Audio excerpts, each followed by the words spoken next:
Welcome to Wire Uncut, where we talk about the people and ideas shaping the future of secure and sovereign technology. Today, we are joined by Mohana Opes, who brings over 3 decades of experience in technology transformation, cloud strategy, and enterprise modernization. In this episode, we will explore how global organizations build tech independence, how they can innovate responsibly, comply with local regulations, and protect data sovereignty in an increasingly interconnected world. Mohana, it's such a pleasure to have you here. Can you briefly tell us about yourself and your role and the kind of transformation projects you help clients navigate? Thank you so much for having me here. My experience has always been focused on global enterprise modernization in a multi-year transformation is where the M&A add. And now I actually help startups as well. I'm an angel investor as well now. I've done like ranging from $20 million for global strategy programs to post-merger integration in multi-million dollars and across retail, agribusiness, financial services, and telecom, whether it is going to be a rationalizing application portfolio, global process redesign, bringing in the cost transformation, right, cost optimization, and really looking at like how do we bring in sovereignty, from a data angle.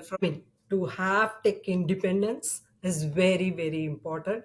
To bring in that kind of an agility, have operational resilience, and as well as ensure that you are complying with different country policies and it maintain that kind of an innovation, right? So this has been my journey so far and I'm very excited to be here. Thank you for having me. Thank you for coming. So, from your perspective, what are the biggest technology challenges global organizations are facing today, especially as they move toward more connected and data-driven operation? Yeah.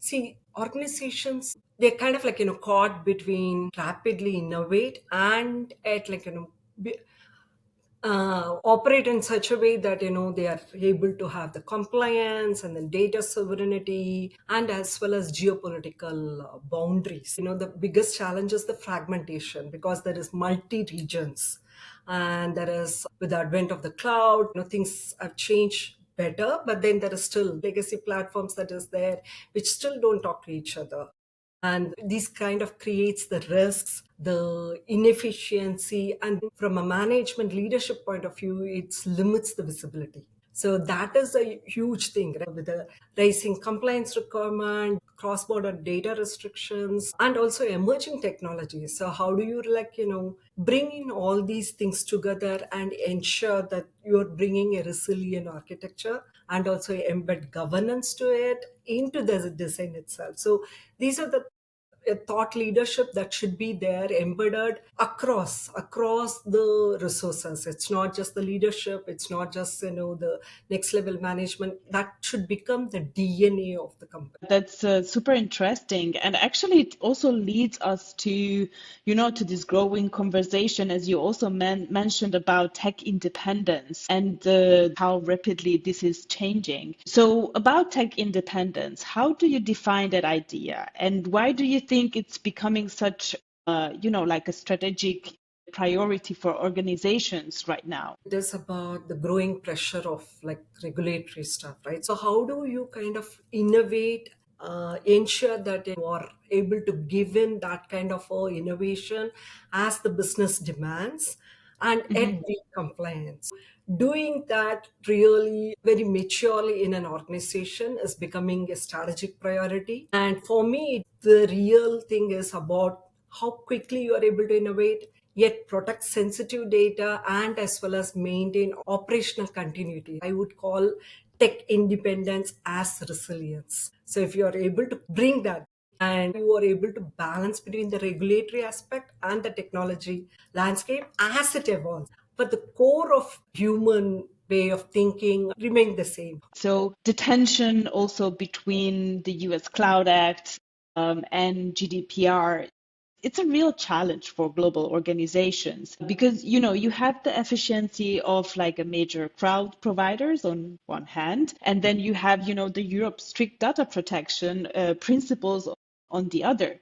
So, how do you see the global organizations navigate that? Actually, if you look at the GDPR, it was announced in 2016, but it became mandatory in 2018. Hmm. Now, emerging countries like India, which has the data protection law, and then you also mentioned about the US stuff. So there are two things that comes in my mind. One is, if you look at the US Act, that kind of like governs in terms of, okay, you can go get the data as you need from across the border. But when you come into GDPR, it's about localization. So this particular agribusiness where we did one global process redesign, the important strategy was how do I like bring in those kind of monolithic architecture to a federated global model and have regionalized data platforms and local analytics pipelines and then have a geo-fenced access control. So Hmm. it has a global cloud landing zones where it kind of has jurisdiction rules, right, that governs with that so that the sensitive data stays local. This is about really about bringing in data governance. That's the main thing, right? You kind of like really design multi-layered operating models where each region has its own regulatory autonomy, but at the same time maintain the common standards and architectural platforms, and then security baselines has to be there. And then it kind of like a technical independence. It's also, you shouldn't be choosing compliance over innovation or innovation over compliance. It's really about the perfect blend of how do you do it. And I would say governance is the main thing in this. I love what you just said. Like it's the perfect, like balance on how do you do that. That's very interesting. So from your perspective, can they actually achieve, the scale and flexibility of like global cloud infrastructure without compromising on sovereignty? Absolutely. That's why it has to be the design, right? So, I mean, let's face it, like if you do not follow a particular regulatory aspects, companies have to shell out a lot. So how do you kind of like ensure really bringing in multi-layered governance? I would say flexibility is the core foundation for this. And flexibility doesn't mean that leave the rest of the things, right? You need to have the security baseline because process is the foundation, which means that you have a shared patterns, you bring in the DevSecOps processes and things. Again, we are talking about cyber security, and cyber Hmm. security, even if you're completely geographically established and you want to do a centralized one, cyber attack can happen. Security has to be there in mind. So what does that mean? It also means that you are following those regulations and at the same time you are able to transform, bring in compliance risk dramatically. It also means you are able to latency that is there, right? I recall in one of large global media company, and when you think of a media company you think really global standards, but then what really amazed me was their need for localized access to data, and also they wanted to ensure all the front office applications are available immediately to the customers. So I'm not even talking about like between Europe and America. I'm talking about within the US itself, having it very regionally, very locally within the city itself. So which means you need to control the latency. So how do I do it? How do we do it? Is actually to have a federated analytics layer, federated governance layer, so that it becomes, and at the same time, it's also bringing in the global insights. That's like layering, layer on layer, right? So, from your experience, would you say that digital sovereignty is now becoming a core part of enterprise risk strategy? Absolutely. If I look at a sovereignty based model, so it ensures again, compliance with national law. It's about risk factors. We talked about, sensitive data never leaves the country and Hmm. ensuring there is access. There is also the governance and the security layers are really localized, right? So if I look at like from a regionalized model, it's about distributing workloads and really having data across different geographies.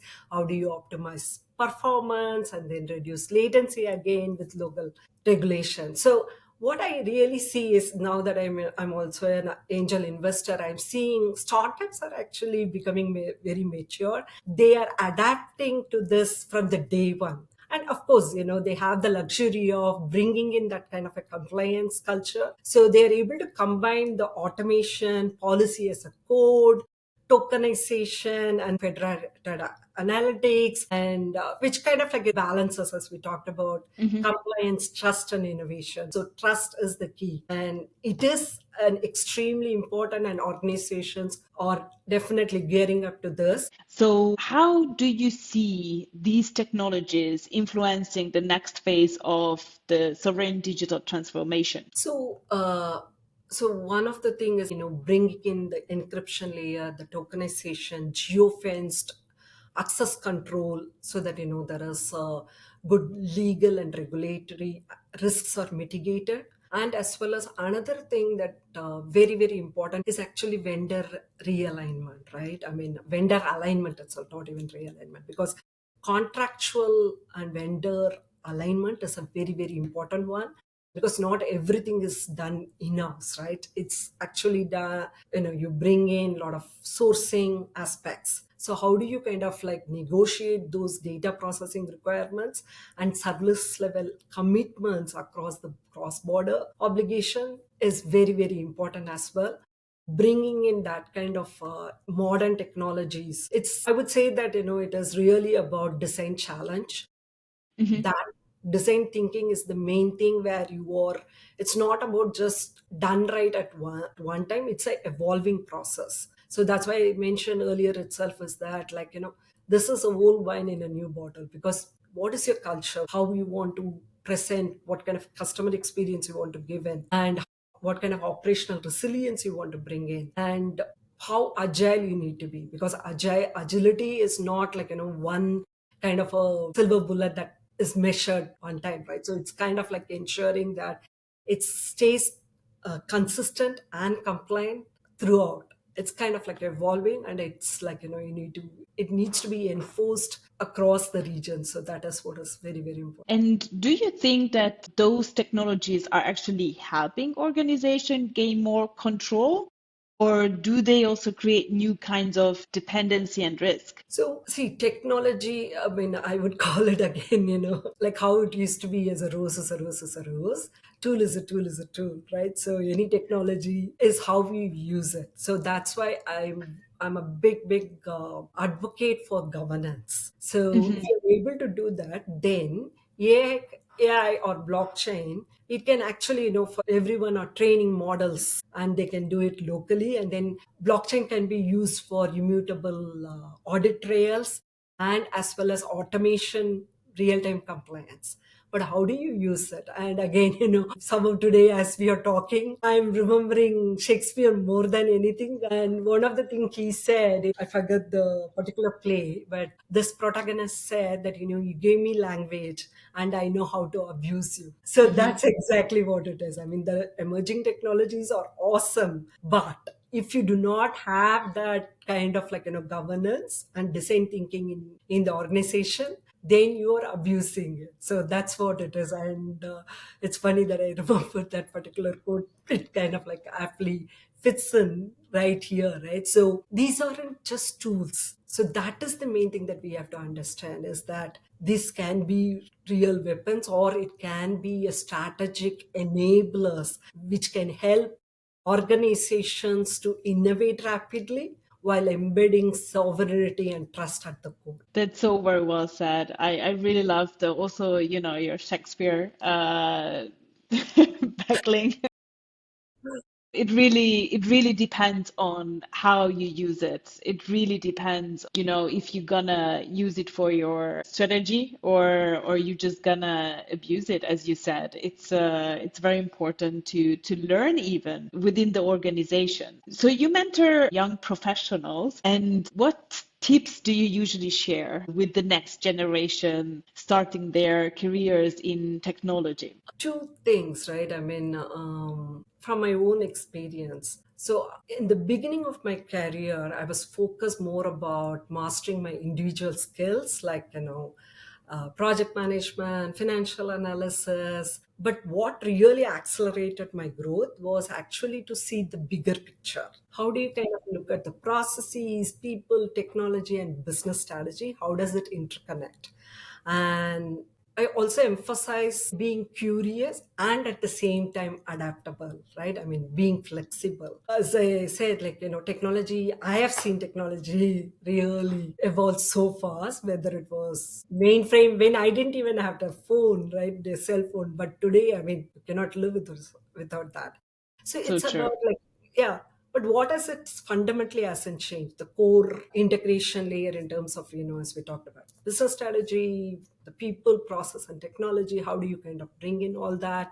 How does it fit in? So along with it, again, keep in mind what is the organization's culture and how does different systems bring in, how does your competition is doing, and really ensuring that understanding and bringing it all together and system thinking is one big thing, right? If that becomes your powerful foundation, then you are in for a blast. You are going to enjoy every aspect of any new technology. That's very powerful.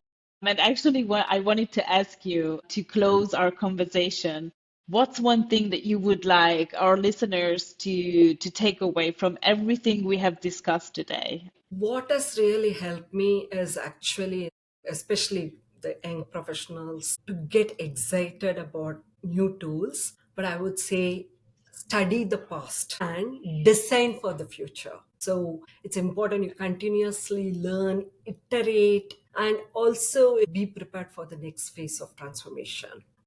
Thank you so much for sharing your insights, your experience, and also your future-oriented vision. It's been a pleasure having you with us on Wire Uncut, and thank you so much. Thank you so much. Namaste. Thank you.